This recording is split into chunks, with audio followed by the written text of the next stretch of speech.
퇴직 후 아내와 단칸방으로 대기업 임원의 충격적 몰락 스토리. 안녕하세요. 오늘은 어쩌면 좀 무거운 이야기일 수도 있어요. 사실 퇴직이라는 단어가 주는 느낌은 사람마다 다르죠. 어떤 분들은 드디어 이제 여유롭게 쉴 수 있겠구나 하는 해방감일 수도 있고요. 또 다른 분들은 이제 뭘 먹고 살아야 하나 하는 불안감일 수도 있어요. 그런데 현실은 어떨까요? 요즘은 100세 시대라고들 하잖아요. 그러니 퇴직 후에도 꽤 오랫동안 다른 삶을 살아야 하는데 준비가 안 되어 있으면 한순간에 모든 것을 잃을 수도 있습니다. 오늘은 대기업 임원으로 근무하셨던 분이 퇴직 후 단칸방에 살게 된 충격적인 사례를 시작으로 비슷한 세 가지 사례를 통해 은퇴 준비가 얼마나 중요한지 솔직하게 이야기해 보려고 해요. 1. 대기업 임원의 몰락 예사실이 아니다.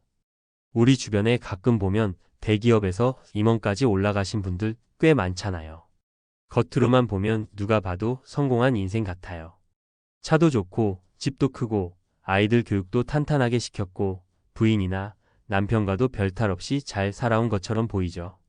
문제는 그렇게 안정적으로 보이던 분들이 퇴직을 딱 하자마자 현실이라는 큰 벽에 부딪힌다는 거예요. 특히 기업이 어려워져서 희망퇴직을 받거나 조기퇴직으로 밀려났을 때 제대로 된 대책 없이 나오게 되면 정말 무섭도록 빠르게 무너질 수 있습니다. 여기 A씨가 있어요. 대기업 임원까지 올랐으니 누구나 인정할 만한 커리어를 쌓았죠. 그런데 늘 바쁘게 일하느라 정작 본인의 미래 설계에는 소홀했대요. 그저 월급 들어오면 대출금 갚고 생활비 쓰고 아이들 학원비 쓰고 힘든 줄 모르고 계속 달려온 거죠. 퇴직 직전에는 조금씩 여유돈이 생겼지만 얼마 지나면 또 취업될 텐데 나 정도 경력이면 다른 회사에서도 스카우트 제의가 올 거야 라는 안일한 생각을 갖고 있었다고 해요. 그리고 결국 회사를 나오게 됐어요. 처음엔 당황했지만 그래도 목돈이 좀 있기는 했습니다. 그런데 문제는 막상 은퇴하고 보니 가계 지출을 줄이지 못했던 거죠. 게다가 자녀들 대학 등록금, 생활비, 자동차 유지비가 여전히 빠져나가는데 수입은 거의 없으니 생각보다 금세 적금이 고갈되더라고요. 그렇게 하루하루 버티다가 더 이상 큰 집 월세도 못 내서 아내와 단둘이 단칸방으로 옮기게 된 거예요. 지인들이 말도 안 된다고 할 정도로 빠르게 생활 수준이 추락한 거죠. 자, 이렇게 대기업 임원으로 화려하게 커리어를 쌓았던 A씨마저도 한순간에 벼랑 끝으로 몰릴 수 있어요. 일단 믿었던 퇴직금이라는 것도 생각보다 몇 년 못 버텨요. 실업급여나 사내복지금도 마찬가지고요. 또 몸은 예전 같지 않아서 재취업이 쉽지도 않고 간신히 인맥이라도 활용해 보려고 하면 막상 현장에서는 연세가 좀 있으셔서 같은 말이 돌아옵니다. 이걸 듣는 순간 자존심은 무너지고 멘탈도 흔들리죠. 2. 사례 1. 50대 초반 B씨의 나도 퇴직하자. 충동. B씨는 50대 초반으로 비교적 일찍 퇴직금을 받고 나왔어요. 회사 상황이 안 좋아져서 희망퇴직을 받는다길래 차라리 이 기회에 쉬고 싶다는 마음으로 자진퇴직을 결정한 거죠. 그동안 고생한 본인을 위해 뭘 좀 해보려고 했다고 해요. 어차피 내가 이만큼 일했는데 퇴직 후에도 무언가 기회가 또 오겠지. 이렇게 생각했대요. 그리고 퇴직금을 받자마자 여행도 가고 친구들이랑 어울려 술자리도 자주 갔고 나 이제 자유야 를 외치며 몇 달간은 신나게 보냈다고 합니다. 하지만 그 순간부터 슬슬 지출이 시작된 거죠. 몇 달 놀고 나니 점점 불안이 엄습해 왔어요. 내가 지금 뭐 하고 있는 거지? 돈은 생각보다 금방 줄어드는데 아무런 수입이 없네? 싶었던 거죠. 그러다 보니 급하게 프랜차이즈 카페를 차려볼까? 음식점을 해볼까? 무작정 뛰어들어요. 대충 말로만 들은 정보에 의존해서 주변 사람 말 카페 괜찮대 분식점이 요즘 잘 된대 같은 이야기에 혹해서 투자해 버리는 거예요. 그러다가 얼마 못 버티고 폐업. 투자금 다 날리고 빚까지 생겼죠. 실제로 이런 분들 많이 봅니다. 은퇴 직후에 달콤한 자유에 혹해서 제대로 된 준비 없이 소비부터 늘리고 사업에 뛰어드는 케이스. 머릿속으로는 내가 가지고 있는 경력과 인맥이 있으니 잘 될 거야 라고 생각하지만 막상 은퇴 후에는 직장 네임밸류도 약해지고 동료들도 각자 자기 살 길 찾기 바빠요. B씨처럼 건물세와 임대료, 인건비 등 고정 비용 무게를 이기지 못해서 퇴직금 전부를 날리고 결국 빚까지 지는 거죠. 3. 사례 2. 60대 중반 C씨의 재취업 실패. C씨는 60대 중반이에요. 원래 중소기업에서 임원급으로 근무했고 그래도 은퇴하기 직전까지 착실히 퇴직 후 데뷔를 했다고 믿었어요. 본인은 누구보다도 인간관계에 자신이 있었고 현장 노하우도 많다고 생각했죠. 막상 은퇴 후에 다른 곳으로 옮기려니 이게 쉽지가 않은 겁니다. 60대 중반에 재취업을 원하는 사람은 많아도 그분들을 받아줄 기업은 생각보다 적어요. 대기업은 나이 상한이 있고 중소기업도 임원급 인력을 선뜻 뽑지 않으려 해요. 가끔 고문이나 자문 자리로 들어가도 보수가 생각보다 적거나 실제 할 일이 거의 없어서 오히려 본인이 무기력해지기도 해요. 그리고 또 금방 자리 없어졌다고 연락 오는 경우도 많습니다.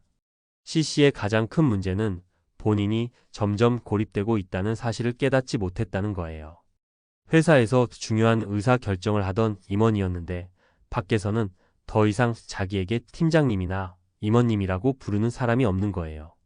사람들은 바쁘고 내 소식을 궁금해하는 사람도 점점 줄어들어요.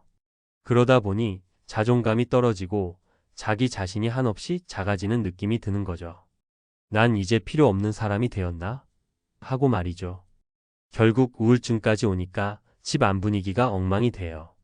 배우자와도 하루 종일 집에만 함께 있으니 사소한 말싸움이 커지고 자녀들과도 대화가 줄어요. 그렇게 점점 사람들과 단절되다 보면 은퇴 자금을 어떻게 관리하는지도 놓치고 기회를 찾을 의욕도 잃게 됩니다. C씨는 사회적 관계망이 끊어지면서 퇴직금을 그냥 은행에 묵혀둔 채 허송세월을 보내고 있어요. 이래도 되나 싶으면서도 우울증 때문에 움직이기가 힘든 거죠. 4. 사례 3. 55세 D씨의 부족한 경제지식. D씨는 55세에 조기 은퇴했어요. 평소에 주식이나 부동산 투자에 관심은 있었지만 깊이 공부하거나 계획적으로 투자한 적은 없었어요. 그저 주변에서 요즘 코인이 대박이라든가 어디 아파트가 곧 오른다더라 같은 말에 휘둘려서 조금씩 돈을 넣었다 뺐다 하면서 근근히 재미를 보는 정도였어요. 문제는 막상 퇴직하고 나니 퇴직금이 목돈으로 들어왔다는 거죠. 이제 이 돈을 굴려서 은퇴 생활을 해야 하는데 평생 금융 지식 없이 살다 보니 당장 뭘 어떻게 해야 할지 모르는 거예요. 처음에는 지인 말 듣고 유튜브 영상 듣고 하면서 이것저것 따라 투자해 봤대요. 그런데 지금처럼 시장 상황이 언제나 좋은 건 아니잖아요. 어떤 종목에 투자했는데 폭락하기도 하고 단타에 들어갔다가 큰 손해를 보기도 했죠. 결국 퇴직금에 엄청난 손실을 입고 남은 돈도 얼마 없는 상태에서 매달 은퇴 생활비를 쓸 수밖에 없으니 악순환이 반복되는 겁니다.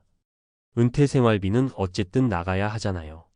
그러면 남은 원금은 점점 줄고 불안하니까 또 무리하게 한방 노리는 투자에 들어갔다가 손실 보고 이 과정을 몇 번 거치면 정말 나락으로 떨어지는 건 순식간입니다. 5. 어떻게 해야 할까? 여기까지 3가지 사례를 들어봤는데 어떤 생각이 드시나요? 나는 저렇게까지는 아니겠지라고 생각할 수도 있지만 의외로 사람 일은 모르는 거예요. 특히 퇴직이라는 커다란 전환점에서 생기는 심리적, 경제적 변수들은 우리 상상을 뛰어넘습니다. 그렇다면 어떻게 대비해야 할까요? 제가 몇 가지 팁을 드릴게요. 구체적인 재무 계획 세우기. 퇴직 전부터 가계부나 자산 현황을 꼼꼼히 정리하세요. 내게 들어오는 돈과 나가는 돈이 정확히 얼마나 되는지부터 파악해야 퇴직 후 내가 몇 년간 버틸 수 있나를 알 수 있어요. 퇴직금이든 연금이든 들어올 돈과 나갈 돈의 흐름을 숫자로 계산해 보셔야 해요. 단순히 어느 정도 되겠지가 아니라 실제로 엑셀이나 노트로 적어보는 겁니다. 은퇴 후 일자리 혹은 활동 계획. 꼭 취업이 아니더라도 사회적 활동을 지속할 방법을 찾아보세요. 봉사활동이나 지역 커뮤니티, 취미 동호회 등 무엇이든 좋습니다. 일단 사람들과 만나고 이야기를 나누고 내가 할 수 있는 일이 있다는 느낌을 받으면 훨씬 덜 우울해져요. 혹시나 재취업을 원하신다면 퇴직 전에 관련 자격증이나 기술을 미리 준비해 놓는 것도 좋아요. 나이가 있다 보니 새롭게 배우기 쉽지 않을 수 있지만 요즘은 온라인 강의도 많고 지역 일자리 지원센터를 이용하면 도움을 받을 수도 있습니다. 가족 친구와의 열린 대화. 퇴직 후 가장 큰 문제 중 하나가 가정 내 갈등이잖아요. 특히 재정적으로 힘들어지면 더욱 가족들이 예민해질 수밖에 없어요. 그래서 미리 가족들과 솔직하게 대화하고 앞으로 생활비를 어떻게 조절할 것인지, 내가 재취업을 할 수 없을 수도 있는데 이때 어떻게 할지 등을 공유해 주세요. 혼자 끙끙 앓다가 터지기보다는 작은 문제라도 가족들과 투명하게 이야기를 나누는 게 좋습니다.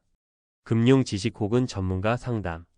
더 늦기 전에 금융에 대한 공부를 시작하거나 전문 상담을 받아보는 걸 추천드려요. 요즘은 각 은행, 증권사에도 은퇴 설계 전문가가 있고, 또 정부나 지자체에서도 중장년층 대상 금융창업 세미나가 열리기도 해요. 이런 기회를 잘 찾아보셔서 본인에게 맞는 투자를 연구해 보시면 좋습니다. 중요한 건 남들 다 하니까, 유명하니까 같은 이유로 무작정 뛰어드는 게 아니라 내가 감당할 수 있는 리스크 범위 내에서 꾸준히 운영할 방법을 찾는 거예요. 마음 건강 돌보기. 은퇴 후에는 사회적 지위나 역할이 달라지면서 우울감이나 무기력증이 찾아올 수 있어요. 이런 심리적 변화를 자연스럽게 받아들이고 필요한 경우 전문가의 도움을 받는 것도 괜찮습니다. 정신건강의학과 상담이나 심리상담 프로그램에 참여하는 걸 부정적으로 보지 마세요. 오히려 빨리 상담받는 게 나중에 큰 손실 금전적, 심리적을 줄여주기도 합니다. 6. 결국 준비와 소통이 답이다. 다시 돌아와서 퇴직 후 아내와 단칸방으로 대기업 임원의 충격적 몰락 스토리. 가 결코 먼 나라 이야기가 아니에요. 오늘 말씀드린 A씨나 B씨, D씨 사례처럼 우리는 누구나 퇴직 후 다양한 이유로 인해 경제적 심리적으로 큰 어려움을 겪을 수 있습니다. 그동안 커리어만 믿고 살아왔는데 회사를 떠나면 내 이름 썩 자보다 내가 가진 구체적 역량이 더 중요해져요.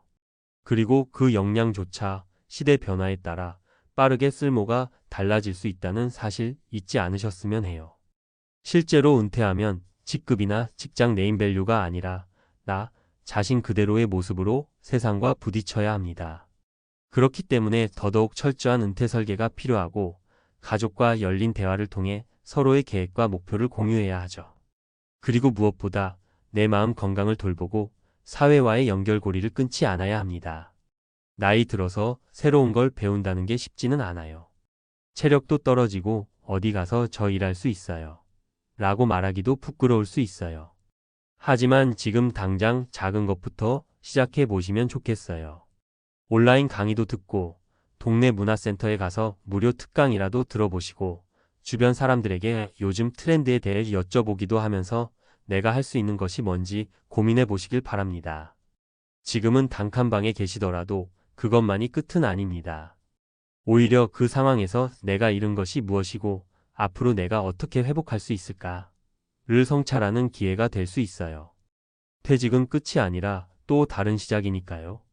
다만 그 시작이 너무 힘겹지 않도록 준비를 탄탄히 해서 더 많은 분들이 퇴직 후에도 알차고 행복하게 사셨으면 좋겠습니다. 여러분도 오늘부터 꼭 나의 은퇴 생활은 어떤 모습일까? 한 번쯤 구체적으로 그려보세요. 그리고 나만의 계획표를 짜서 난 이제 하나씩 준비해 볼 거야. 라는 마음을 다져보시길 바랍니다. 아무쪼록 오늘 이야기가 조금이나마 도움이 되었으면 좋겠네요. 감사합니다.